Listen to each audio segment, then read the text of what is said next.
Hi, everybody. My name is Brad Wetzler, and I'm a writing teacher, writer, an editor, and a writing coach. And welcome. I do these weekly fearless writing classes, and I'm glad to see you all here today.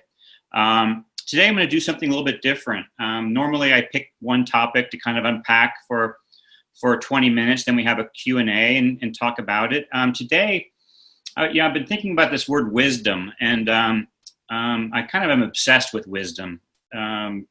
Things that kind of speak volumes, things that we feel in our bodies versus kind of knowledge that we learn, things we kind of know from our experiences in life that kind of feed our intuition rather than, steps you have to learn in a book. And so I actually have a Twitter feed that has, I post a lot of wisdom quotes. And if you're ever interested, you can go. I've been doing it for a few years and just quotes about life, about kind of what it is to be alive and to be, a traveler in this world, on this planet, and being a human being. So I thought, what is wisdom with writing?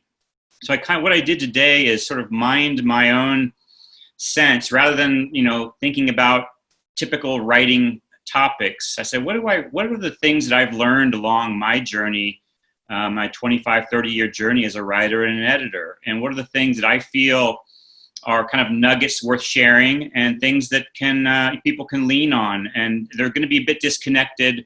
I have 8 or 9 or 10 of them, and I'll just talk for a few minutes about each one of them. But so today's topic is sort of hard-earned lessons, wisdom earned along the journey as a writer and an editor. And I'll start with number one is remember that we lead 2 lives. We have an external life and an internal life. And it's important as writers to make sure we check in on both of these lives as we tell our stories, whether we're working in nonfiction or working in memoir, even doing a business type book where you're telling stories. You still want to describe these 2 lives you live in as you tell the stories, because they both impact how we function in the world, how we work through problems in the world. And so one side of our lives is external. And in that life, we face external obstacles. We deal with difficult people. We build groups of friends and tribes. But we're basically moving through a physical world. And these things are negotiating this physical world is one of the lives you've got to write about. And so I actually would argue that this may not be the most important of our 2 lives we lead, but it's actually important to ground our stories in the physical world, in this physical life we lead. So, and the other life we lead is the internal life. And trust me, it has just as many obstacles, just as many monsters to slay and dragons to slay, and just as many, if not worse, difficult people to deal with in our own minds, our different voices we have to put up with and face. And so, and I invite you then to think about this maybe as even the more important life to keep checking in on. It's actually fraught with things like fear, things like a desire, wanting to have more love, more success, more whatever, the more you desire in your life. And there's lots of obstacles we throw up along the way. We have doubt, we have fear, we have all these things, these strategies that we've learned over the course of our lives that we kind of have to confront and face. And often these are actually scarier monsters than the ones that are out in the real world, and actually the ones that are more important for transformation to get to the end of your story. So I just want to leave you with these. Check in on the 2 lives we lead is sort of wisdom point number one. The external, the internal, they're both important. The external important as a grounding effect for your reader. The internal is probably the source of some of the scarier challenges and monsters we must overcome. So point number 2, earning the tell. Earning the tell is a piece of wisdom. We're a society kind of obsessed with education, placing letters after our names, you know, you have an MBA, you've got a law degree, you've got a master's degree, you know, and on some level, those things are important. I mean, when you look up an expert, you might want to prefer to go to a PhD rather than someone with a bachelor's degree. But in the scheme of things, in storytelling and writing, those things are essentially meaningless. And the real currency, the real way you build authority in writing is not by adding degrees, but by telling stories and showing how you got through a certain problem and got to the other side of it, and therefore became an expert in the issue of that this problem or the story you just told is about. You know, earning the tell means that you have an opportunity to teach your readers, to proselytize, to preach, to teach, all those things in some moderation when you tell a story about how you got to the other side and became the expert. And so often, you know, our brains, as we've talked about, are wired for story. So your reader, you know, you will, if someone tells you a great story about how they overcame fear, how they overcame whatever was facing them and got to the other side, how they went from rags to riches in any field, you will listen to that person. You'll even put up with a little bit of preaching and proselytizing because the bona fides are there in the story. And so that's usually the proper order too for this ability to teach or preach from as a writer. Whether you're doing that in a nonfiction book or a memoir, I mean, you know, you tell a story, you show this path you went down, what the monsters you slayed, the dragons you slayed, the mountains you climbed, and then you got to the other side, and now you have an opportunity to say something of importance about that topic. And so, and from there, at the end of your story, you can pivot and say, you know, well, the things I learned along this journey are point 1, point 2, point 3, and you can even unpack those further. So the opportunities to teach, you know, whether you're in nonfiction writing or in memoir. In memoir, you want to be very careful about the teaching, and the reader doesn't necessarily want that, but you can slip in some bits of wisdom after you tell the story. So my second point was earning the tell. And it's just that beautiful way in which telling a story sets us up to do some teaching in a modest way. And really, the teaching that's appropriate for that story is what you've learned from that story. So that's point number 2. Point number 3, I call it like write to your exclusive club. And this is really about voice. And I mentioned this a few weeks back in a full class. But what I mean by that is, you know, voice is kind of an elusive notion in writing. And it's something that develops over time. It develops over getting feedback from people. It develops just from writing a lot and really getting comfortable in your skin. But the way I think of voice too is sort of like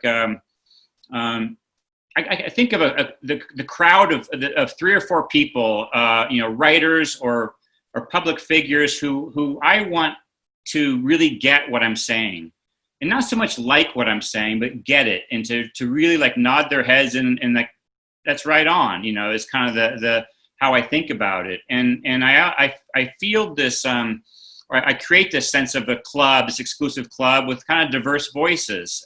So I invite you to kind of do the same as you're trying to find your voice as a writer. You know, like some of the voices I use, like some of them I want to impress with intelligence and those kinds of things. And other voices other writers I impress, I love because of their outrageousness or their flamboyance and their sense of boldness at thumbing their nose to authority or whatever. So the way I do it is sort of like I kind of create in my mind a list of 3 or 4 people that really I want that to get my material. I want to get my jokes. I want to get my depth. I want to get, you know, all of me. And this is kind of my little my club, and I kind of write for this group of people. And so I invite you to try to do the same. I mean, we all are kind of comprised of many different voices in our heads, and so in a way, what this does for me is it allows me to kind of channel my different voices, and to make sure all of my voices end up getting kind of broadcast to my readers. And of course, then the final task is to make sure that comes out in kind of a synthesized way, and there's skill to that. But anyway, so point number 3 was in finding your voice. Create a club of people you want to, who really want you to get your writing. So wisdom point number 4: own your life. And this is an important one. Often when I get manuscripts in as an editor, especially if they're in memoir, there is a way in which some people writing memoir just flood you with everything that's happened to them, and stuff that has, stuff happens to us. It does, and especially when we're kids, it happens to us, and we don't have a lot of control to move out of the way or protect ourselves. And those are things that you do want to, hold people accountable for in your writing, but you want to hold them accountable as far as as the things they did to you when you were powerless. But the real key to writing strong narrative writing, whether it's in nonfiction or memoir, is to own your life and to let's show your way, how you worked your way through to the other side. And yes, we do find ourselves involved with manipulative people. We do find ourselves in trances, cast under spells of people who we give our power to sometimes. And you want to write about that. But often the key to a great story, and even into personal transformation, even through writing, is to focus on how you worked your way to the other side. And one of the things that comes up, there are. We do find ourselves sometimes involved with people, I know narcissism and sociopathy, they're kind of big words right now in our culture. And people like that can have big time effects on us. Again, it's sort of like, what ownership, if you spent time in a trance under one of these types of people, I want to see, sure, I want to hear what happened, but more than that, I want to see how you got yourself out of it. And I even want to see how you got yourself into it. And so just know that, like, this agency is such an important part of writing with power. And it's like, it's in a lot of ways, stories begin when you finally start to seize your own power. And of course, there's always room for flashbacks in this kind of writing, ways to later in the story flash back to previous times to show things that happened to you. But again, the most interesting part of writing in this way is to show us how you got to the other side. So that's owning your life. Wisdom point number 5. What is it you really want in this life, and in this story? And just remember that as you begin your book, as you begin telling a story or a personal essay, that the rocket fuel for a story is desire. It's the desire to get, again, to the other side of the problem. Whether you are dealing with an addiction, or you're dealing with some physical thing, like, you're trying to climb the 7 summits of the world, or whether you're trying to, make your first $1 million. I don't know, whatever it is. The desire is the fuel, and so you want to keep checking in the story with, your level of desire. What are you wanting now? And sometimes that desire will even shift a bit through a story.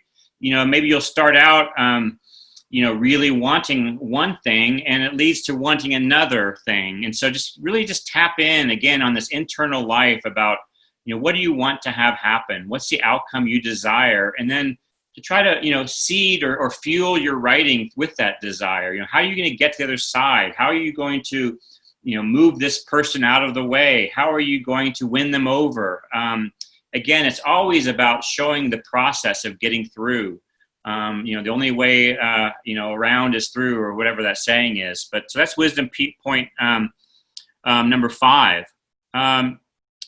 Point number 6. I call it change the channel. And so what do I mean by that? Well, we talked a few weeks ago about what I called the ladder of abstraction. Just know there's different channels that we sort of, that our lives operate on. There's the close to the ground channel. There's that, we'll call that channel 1, where you're you are in the thick of the physical world. You're showing us, the sweat that's pouring off your face. You're showing us the grit of dirt that's gotten, into your teeth. You're showing me, all these things that are happening on this physical world level. And that's important. Again, that's a grounding effect for your readers. But sometimes you also want to change the channel to channel 2. And I would say that's sort of more of a, well, let's just call it like a drone view. And the drone view is sort of a drone's up in the air a few hundred feet, and you're able to back away from this immediate action. You're able to back away from these intimate details about, the things that are upsetting you, the things you're having to deal with on this plane of existence, and you're getting some perspective. You're noticing patterns. You're noticing that you're behaving in a way that that you've maybe seen before and are ready to change, or you're noticing that about somebody else. You're noticing, patterns about society. You're noticing patterns about your family or the people you work with. In other words, you're starting to draw conclusions based on a slightly bigger picture and able to put pieces together and have more perspective is another word for it. And so, after doing some writing, you're telling your story about how you rode across America on your bicycle and all the things you overcame. You overcame so many things externally and internally. Then change to channel 2 and go up to drone view, and let's look down and see, how you are belonging to your world. What's happening? What's happening on a more meta level? What are the patterns developing for you? And then there's a third channel I invite you to kind of play with sometimes, and I call that, like channel 3 is sort of like going to the view of Earth from moon or something. You've seen those pictures of the Earth from the moon. It looks like a big marble, with the clouds wrapped around it. And what you notice about that is, there's no more, there's actually no lines for countries. There's no national borders. There's, none of the things that the constructs that we ascribe to this life are there anymore. It's a big marble floating in black space. And that, I call that channel 3 as a way to really get metaphysical about what's really happening. And it's different from channel 2, which is sort of more about the patterns you're noticing. Channel 3 is like the wisdom channel. And it's sort of like, on a human level, this is what I see is happening in my life. This is about, the big stuff. This is soul level stuff. I mean, the big issues of grief, of what it means to be a human being, the ways in which we all are very similar, even as we all are very different. And so, and even sometimes you can use the words, we humans sometimes behave like this, as to unpack some piece of wisdom. Someone like Cheryl Strayed does that all the time. And so the wisdom point, that I'm talking about here is called change the channel, and just know there's different ways of seeing your life in the world. Channel 1, very close to the ground, very nitty gritty. Channel 2, drawing conclusions with patterns you see in your life. Channel 3, really pulling back and seeing, what it means to be a human being. And it's really wonderful to be able to change channels like that. So that's my little bit of wisdom about that. Changing the channels. The next point, embrace the paradox. So I think, as we get older, we start to notice that almost everything in life, and then of course it's the same is true in writing, involves paradox. And this becomes more and more apparent to me. And, one way I'll talk about that is like often the topic you're trying to write about, the stories you're telling, appear to be about one thing, and they turn out to be about maybe something else, or maybe even kind of the opposite of it. And I'll tell you what I mean by that. Say you're writing a book about how you found your courage, and how courage, was something that you wanted your whole life. It was this desire you had, and the desire you portray in your writing is to sort of get more courage. Well, the weird thing about courage is that it actually comes from embracing your fear. no one ever got courage by sticking their chest out further and stomping their feet and saying, I now have courage. You get courage by actually admitting you're terrified. And when you start to admit you're terrified and start to unpack that, look at it, and see how we all are terrified, and see how you slowly start to see through the fear, and you start to feel into an embodied form of courage. And it's really the only path to courage in life. And then I want to posit that this is also then true in writing. As you portray your life, as you portray the stories you want to tell in your nonfiction books, look at what it is you desire and ask yourself kind of what's the flip side of that?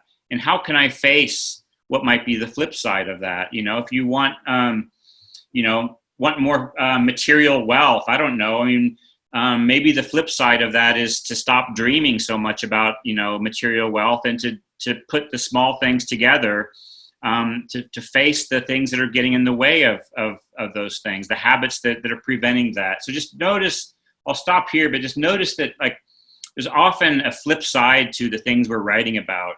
And there's a way to look at that flip side and unpack it. And there's probably even power in our ability to confront that flip side of what we're seeking and desiring. So embrace the paradox.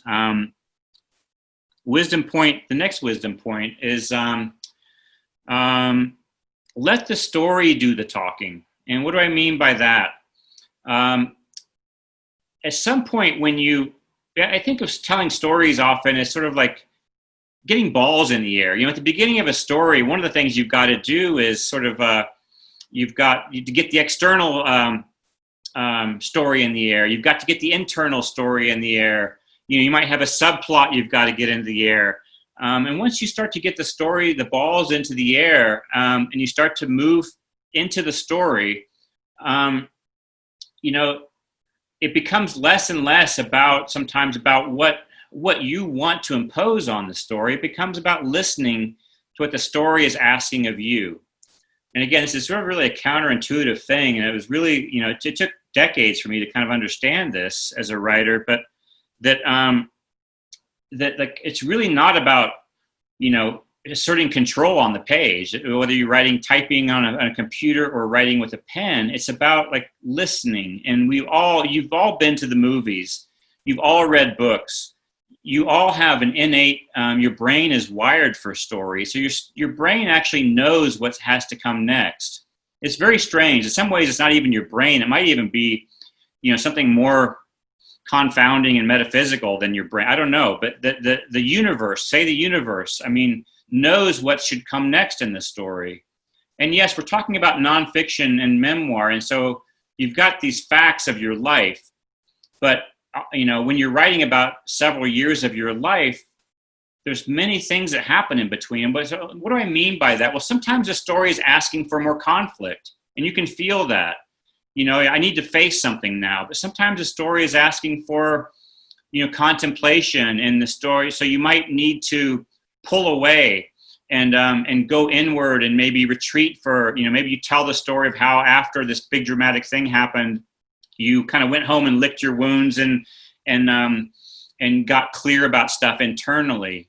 The point I'm trying to make here is that so much of this is not really about what you decide comes next. It's about what the story is asking for, and your body and your intuition knows that if you need another piece of action coming before the crisis or climax, it knows if you need, the protagonist to take a break and withdraw. It knows, when you've come over the top of the crisis and climax, what the denouement, what the resolution feels like. And that feels very different from the crisis. It feels more like things are kind of becoming integrated. So my point here is simply listen to the story. Don't always assume that you need to do something. You might just ask, listen, what feels like needs to come next, and listen to that voice, because it's actually a wise one. The next point, the title is Embrace the Shared and the Unique. And this is really about character development. Sometimes two reactions as we write. In writing in first person can be, oh, my life is so boring.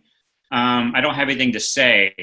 And I hear that a lot from people who want to write, but they just simply say that they feel like their life is too boring. The other reaction I often hear is, my life is too weird. I'm just so weird. And I don't think anyone would ever appreciate, that the things I have to say.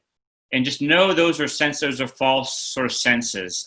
We all are boring and we all are unique. And as you build a character, whether it's you as a protagonist or you're building around a character of someone else who's a character in your memoir or somebody you're writing about in your business book, you want them to be round, and that includes both the mundane and the unique.